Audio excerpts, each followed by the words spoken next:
Week 6 NFL starts tonight, and from game breakdowns, predictions, power rankings, and much more, it's a one-stop shop. So support us down below, but also grab your favorite snack because we're going to talk some ball.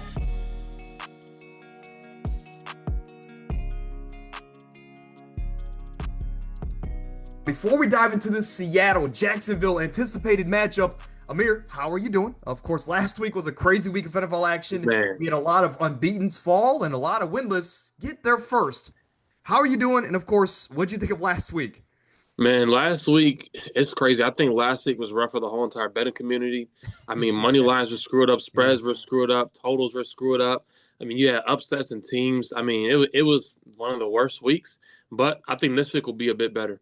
Yeah, hopefully a lot more predictable because Yeah. I made some history in the wrong direction, and we'll talk about that a little later.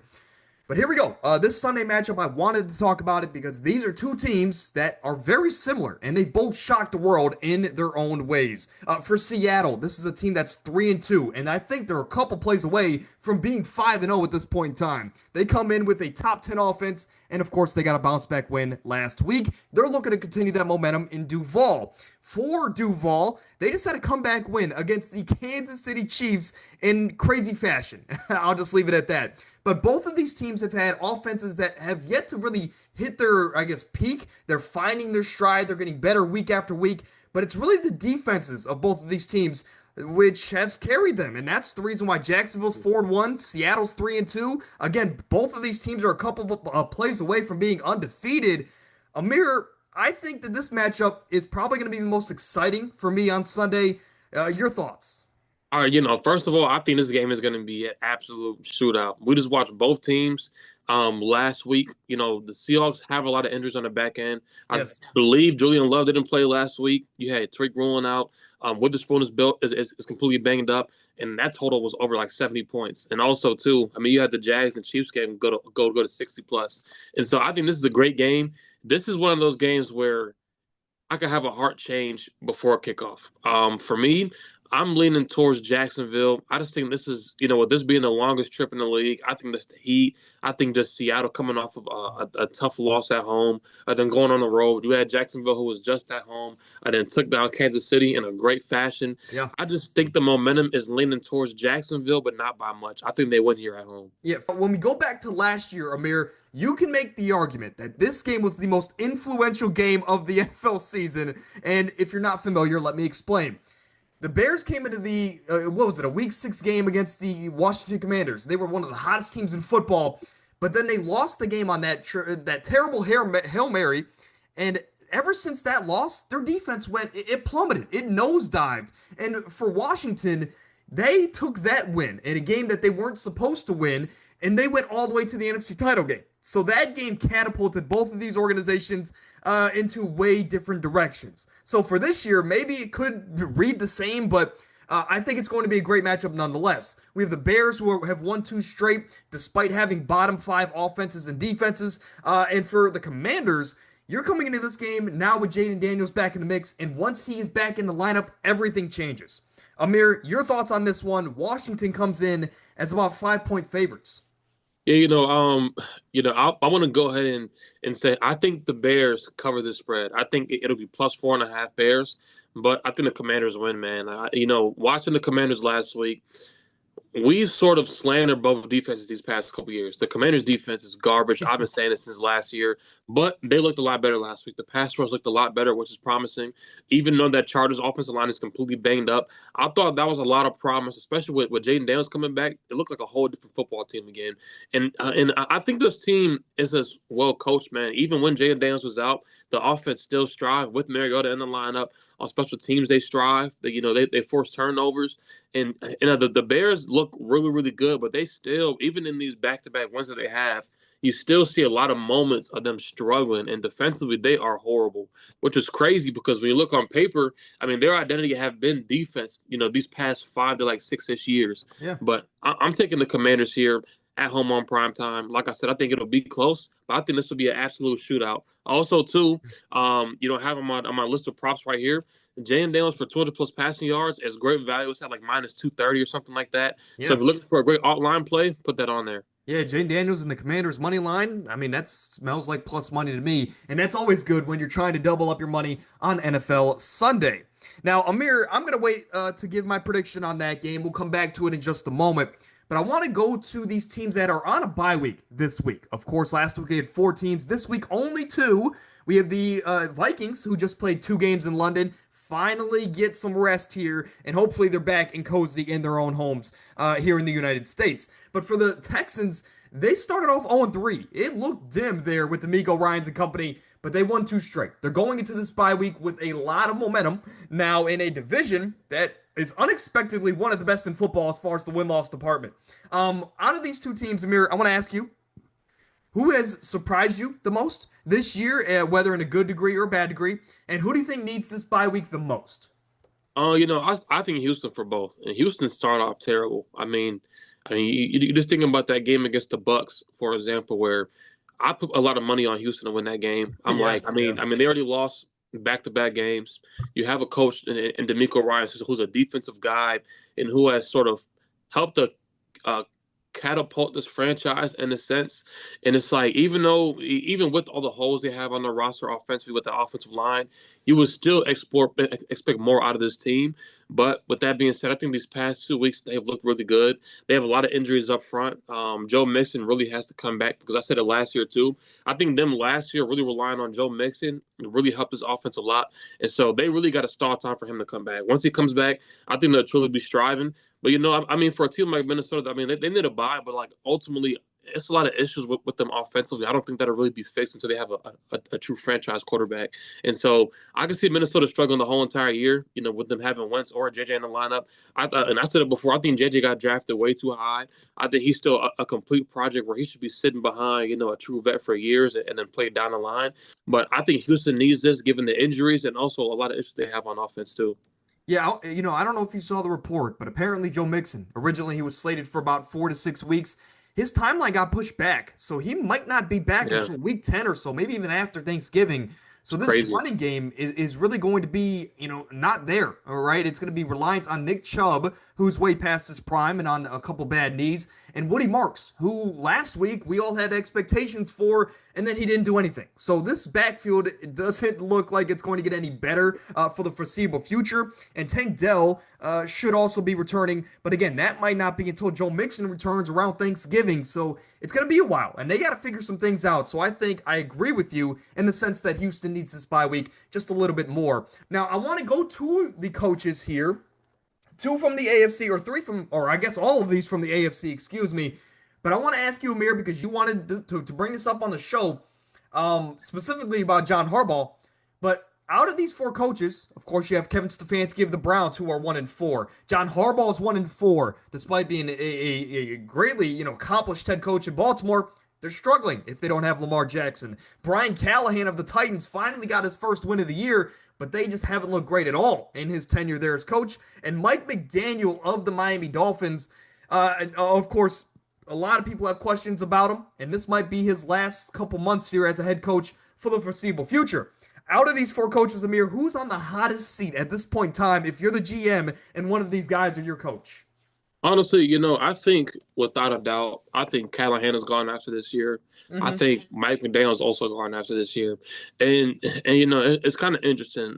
I don't think Mike McDaniel's a bad coach. I think their biggest downfall was re-signing Tua, and me and you talk about it all the time. When you kind of have a quarterback who can peak as a QB that can be maybe like a anywhere between like the seventh best quarterback, you Mm-hmm. kind of have to pay him because ultimately you're better off just building a loaded roster around him.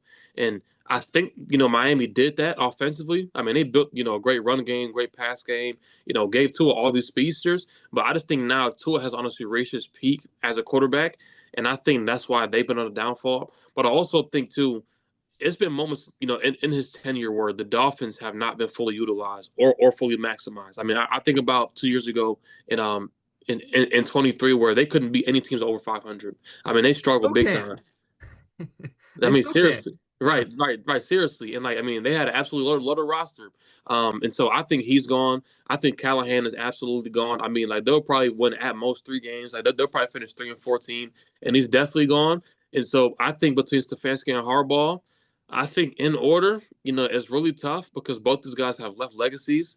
But I think honestly, I think Harbaugh's gone before Stefanski, and it sounds That's what I think. crazy, but the reason why is because me and you talk about it all the time. Stefanski sort of has his status and his chair in the front office to a certain extent. And I think for Stefanski, he has a lot of power in the major decision making. And I mean, when you have a franchise that's been poverty like us for so long, and a guy's won back-to-back Coach of the Years, has clinched playoff seasons for us, even through all the bad, he's always going to get that next hand. But I think for Harbaugh, all the blown leads, I mean, completely just collapsing like in 2023, where they for sure should have went all the way. I think about last year where they completely collapsed, in Buffalo on the road. I think about this year also as well. I see Harbaugh gone before Stefanski. Yeah, I think Harbaugh's in the situation of he's in the same camp as like a Mike Tomlin, where they've been there and they've been so good for so long that they get a pass when these injuries pile up or if they have a down season. I think they get a pass. And John Harbaugh, given that he's won a Super Bowl, he's been in multiple deep playoff runs. I would have to disagree, man. And as a Browns fan, I want Kevin Stefanski gone. We need a guy that could change the culture in Cleveland to really get our franchise in the right direction. But to your point about John Harbaugh in Baltimore, this is a guy that something needs to change. Whether if it's his coaching style, whether if it's his coordinators, that really needs to change. They have the worst defense in Yeah. football. Or hey, maybe you just finally give Lamar some weapons outside of Mark Andrews on this offense and say, now, hey, we got a top 3 player in the world, maybe.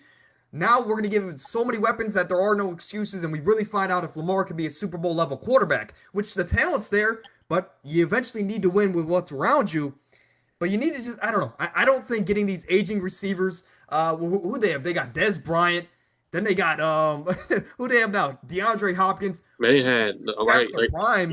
You said who? I mean, they had Dez, Odell, Odell, too. freaking D Hop. I mean, just old bums. Let's give Lamar so much talent outside of Derrick Henry that there's no more excuse for Lamar Jackson because right now he always has that crutch of it's Zay Flowers and who else outside of Mark Andrews who is way past his prime.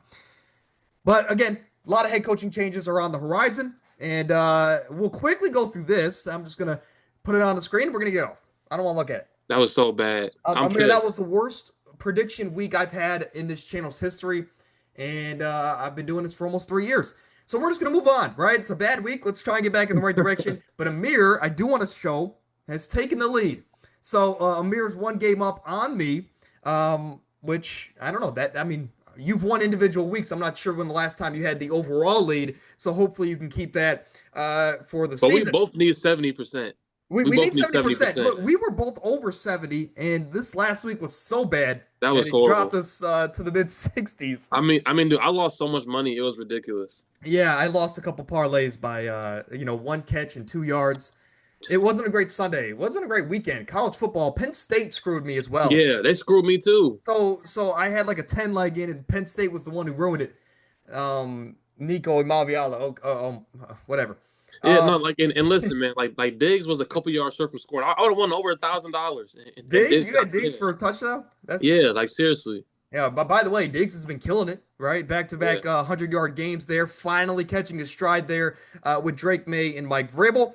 On your screen, though, is our picks for the upcoming week. In the early slate, of course, we're taking Philadelphia, Denver. The only game we disagree on in the early slate is the Seattle and the Jacksonville game, but that's a toss-up. I think we both could be, I guess, convinced to go the other direction before That's tough. kickoff eventually comes around. And then in the mid to late slate, we have Cleveland and Dylan Gabriel, who just traded away Joe Flacco. They go to Pittsburgh, a place that we never win. So that one should be fun. Pittsburgh's coming off a bye. We unfortunately took Las Vegas in this game at home against the Titans. That game's just nasty. Yeah, it's San nasty. Francisco goes to Tampa Bay. We took Tampa. Joe Flacco gets his second shot at the Green Bay Packers defense now that he has been named the starter in Cincy. And then we also disagree on this Sunday night matchup, Amir, where the Detroit Lions go to Kansas City. And this is a matchup where Detroit has looked of old. They look like they have looked in years prior with Ben Johnson and Aaron Glenn. Dare I say the defense has looked better, post Aaron Glenn than it did when he was there. And also, this offense is only getting better week after week. This year, Jared Goff is kind of shrugging off the narrative that he's not a good road quarterback. He's gotten some big time wins this year, and I think that continues going into Arrowhead against an offense in Kansas City that is just too Pat Mahomes reliant, and they have no run game. So for Detroit, I think they're going to be able to just hone in on Patrick Mahomes and get a big time win here to keep their momentum going. But again, it's always hard to bet against Mahomes at home. Amir, your quick thoughts on that Sunday night affair? This is difficult, because normally I don't buy in the narratives, but what I saw from Casey's offense last week was amazing, and Detroit's defense Yes. still struggles big time, giving up way too many big plays. And it's just crazy because I mean they win that game against Jacksonville at Jacksonville on the road. That pick six isn't a thing. Also, some major things down the line that also that didn't go their way, like Chris Jones giving up. That was crazy. So crazy. But I'm buying into a major narrative here. I just think Detroit, based off that second half against Cincy, they kind of let off the gas a little bit. I think their defense is trash. I think going to Arrowhead in Kansas City, and I keep saying it every week. I couldn't see KC going 1-3. I don't see KC going 2-4 in this situation. Yeah. I think KC wins it. I think they go ahead and just end up 3-3. I think they beat Detroit at home here. Yeah, again, it's hard to bet against Mahomes. I mean, this is a guy that at any point in time can rattle off 8, 9, 10 wins, and we're talking about this team in a different light again. But 0-3 in one-score games, which, again, is unlike Mahomes and Andy Yeah. Reid. Hopefully they can get that ball in the right direction. Not this week, though, because I need Detroit to win. Monday night, I do want to just throw this out there. We talked about the Chicago game, but Michael Penix and company are coming off of a bye. They've had 2 weeks to prep for this terrible Buffalo secondary. Amir, is there any chance in the world that at home Atlanta can pull off a bit of an upset against a team in Buffalo that may be a bit rattled coming off of a loss? They definitely can, man. And, I think these past 2 weeks have been sort of like a synopsis of Buffalo struggles these past few years. And I love Joe Brady, but it's like when you have a Hall of Fame quarterback, why are you having him out there with just like on training reels, man? Like have him throw the ball a little bit. I mean, like Josh Allen threw a crucial pick, but it's like still, man, have him throw the ball a little bit more, man. He Like doesn't have stop it throwing often. these. Seriously, man, throwing these stupid bubble screens, tight end screens, not throwing the ball, past 10 yards until like they're already down. And also too, like this defense is terrible. And I said it before. I think if Buffalo loses to Kansas City or loses to anybody in the AFC again, and their defense gets smoked again, I think McDermott has to get fired. I mean, this has been a constant theme of them just beating up on terrible teams, having like statistically like a top 5 to top 10 pass defense. But then the second they play against a somewhat decent quarterback, they get absolutely torched. I Yeah. think this is a game where it's going to be a shootout.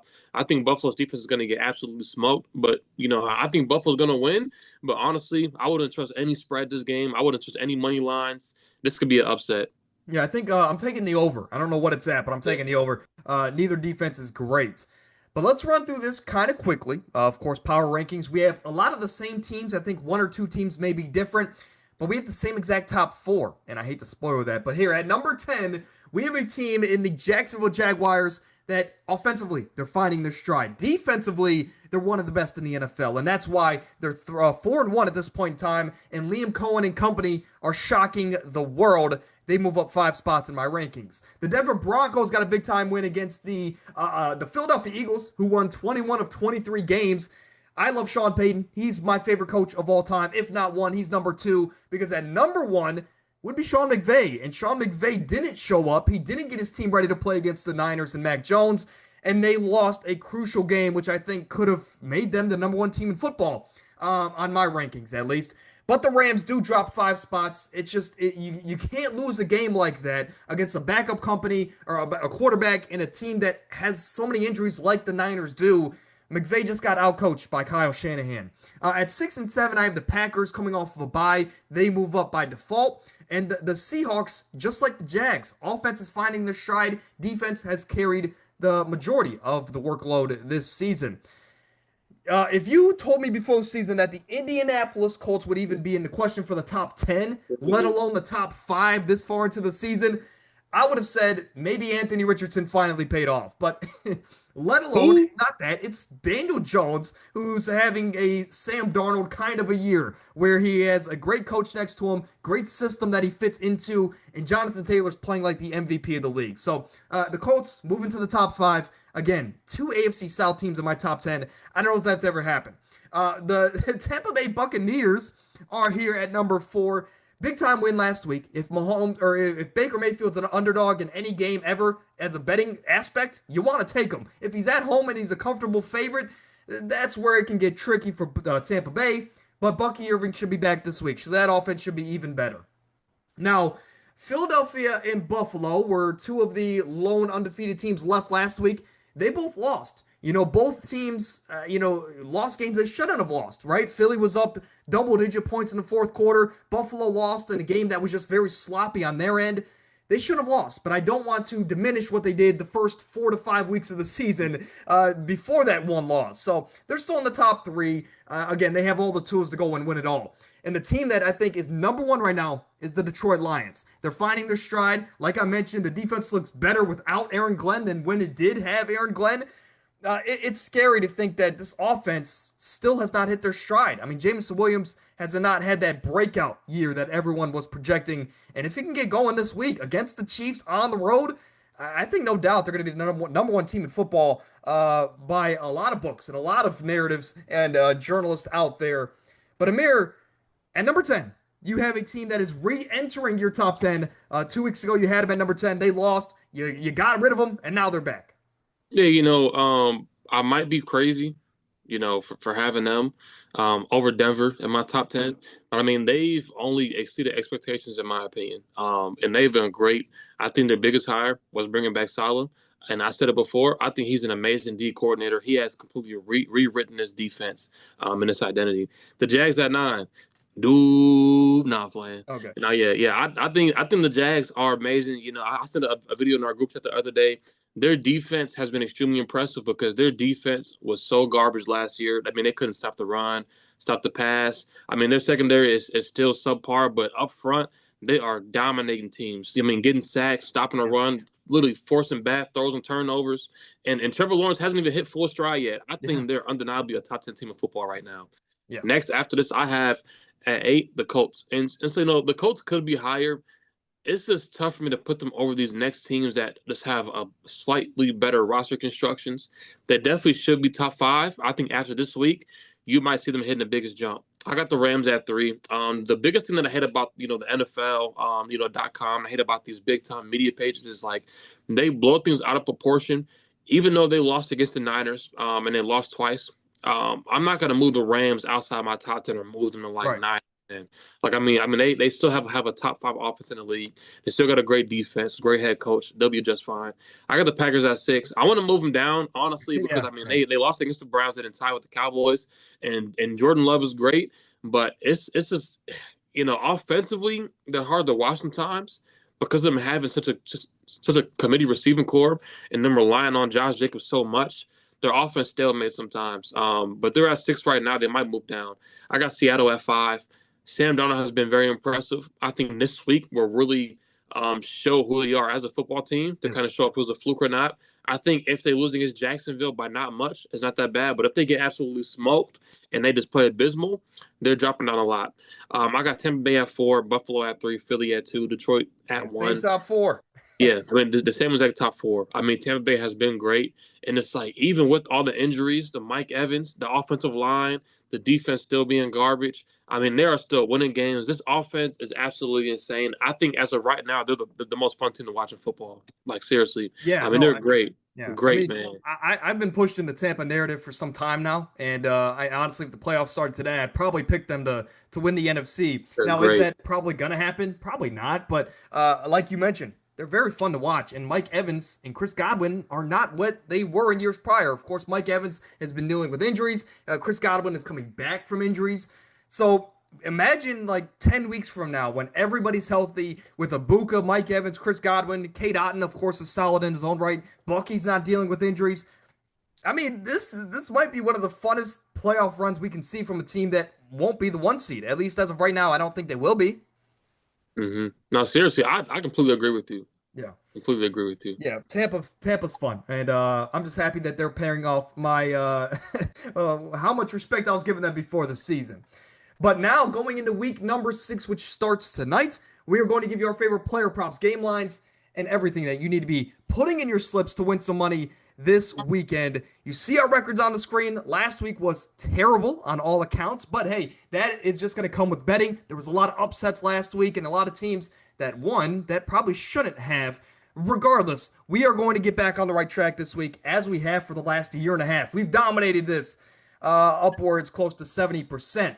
We'll start with game lines, and my favorite game line on the week is perplexing, man. You have the New England Patriots coming off the biggest win on their season on the road in Buffalo, and now they're going to a team that had a quarterback that just got his first career win in New Orleans. I don't understand this. It is -2.5 on DraftKings. They are undefeated on the road this season at 2-0. Mike Vrabel is going to have this team ready, and I just think they run all over the New Orleans Saints.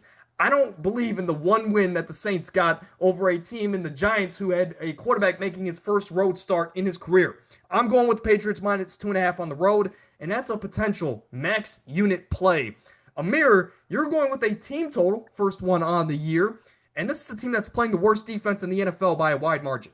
Yeah, I'm taking the Rams over 23.5 total points. The original line is at 26.5, but you like I said now, it's still at like -180.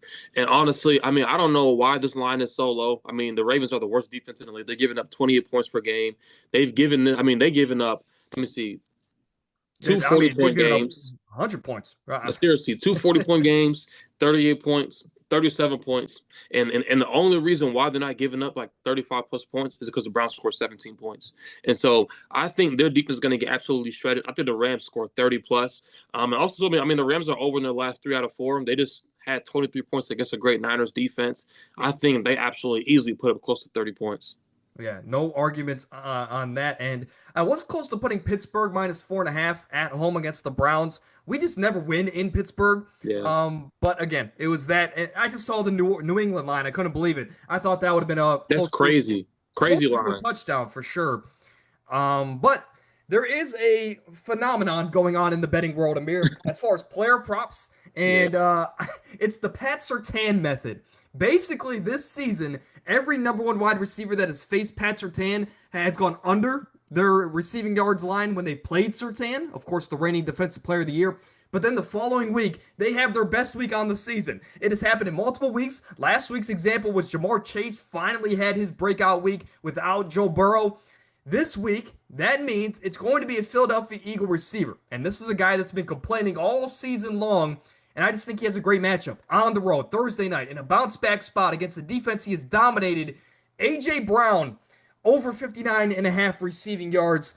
I'm just following the trend here, man. Every receiver that is not across Pat Surtain, usually goes off. So A.J. Brown against Deonte Banks, I like my chances here, Amir. But let's go to you. You have a Fanatics line here, so if you guys run that sports book, of course, there you go. But this is a line that's been covered in 4 or 5 games this season. It's also a receiving prop. Where are you going?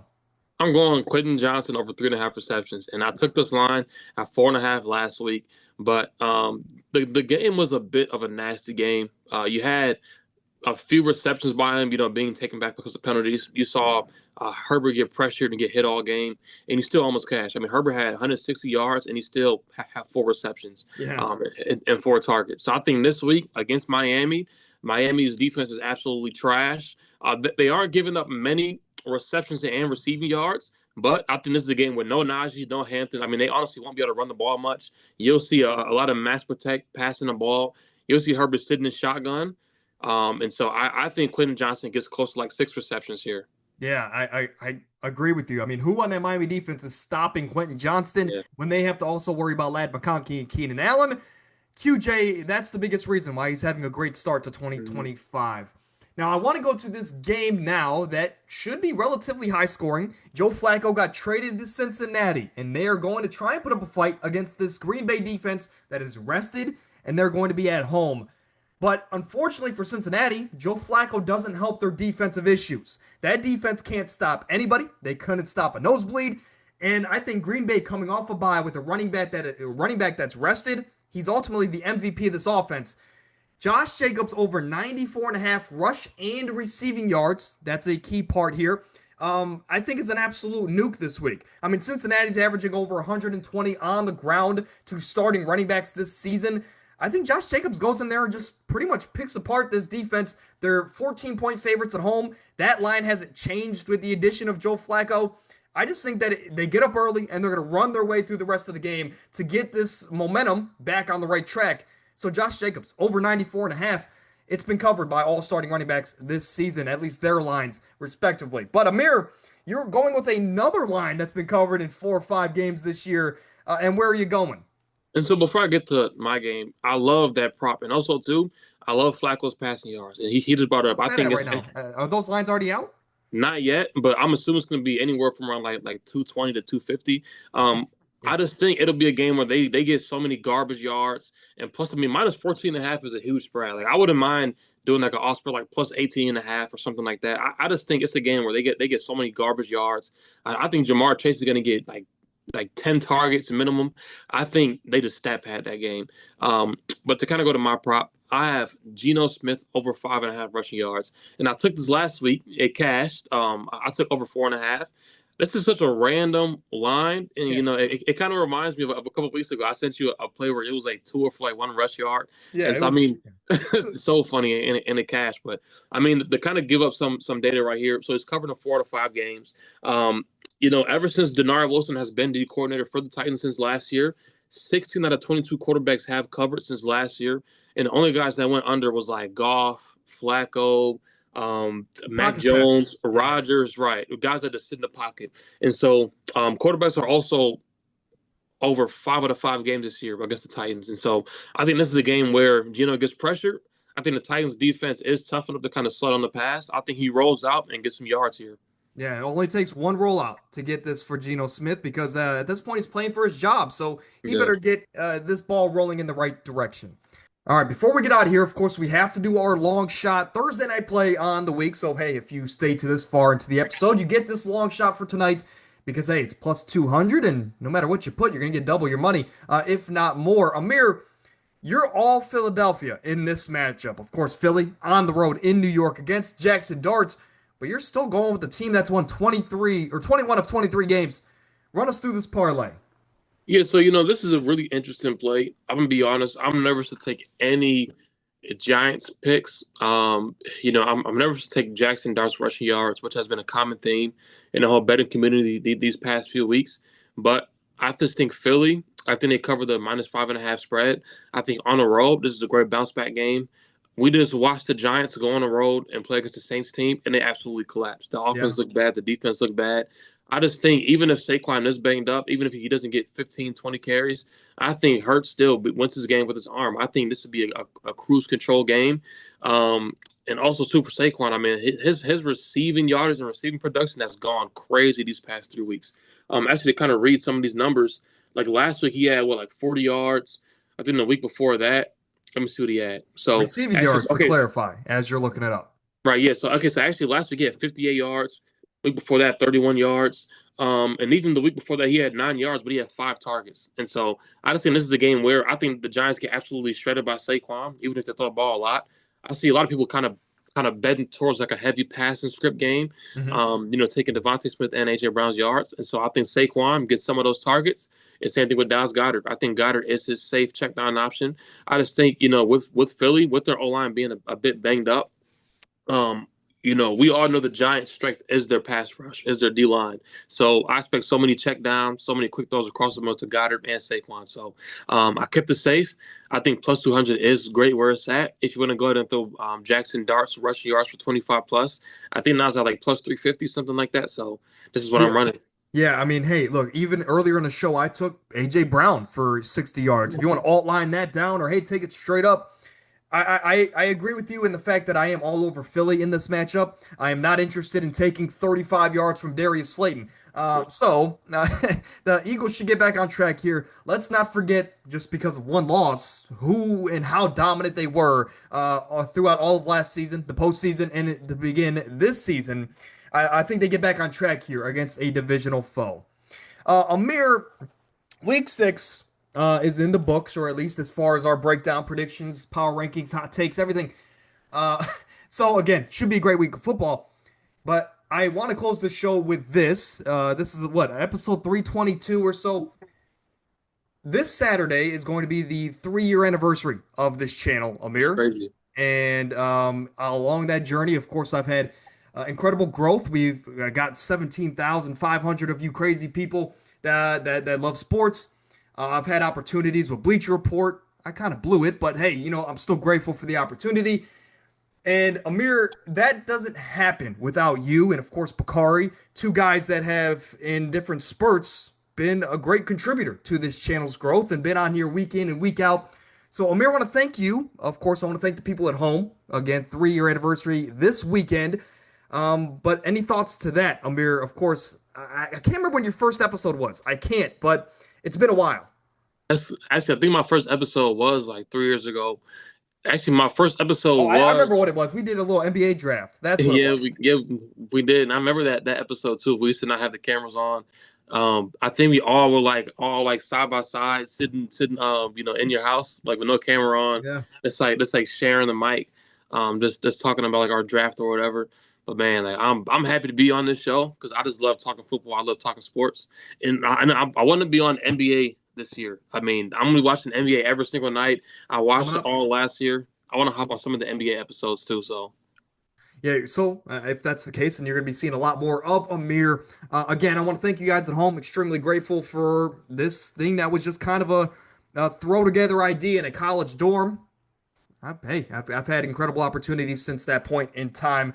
We're only going to grow, so if you made it to this point, obviously you enjoyed a little bit. So with all of the information you gathered today, just hit that red button. It's free, doesn't cost you anything, and it helps the channel grow. But we'll see you guys next week. Go enjoy tonight's game, at least try to, because this weekend we're going to try and get back on the right track and win a lot more money than we did this past.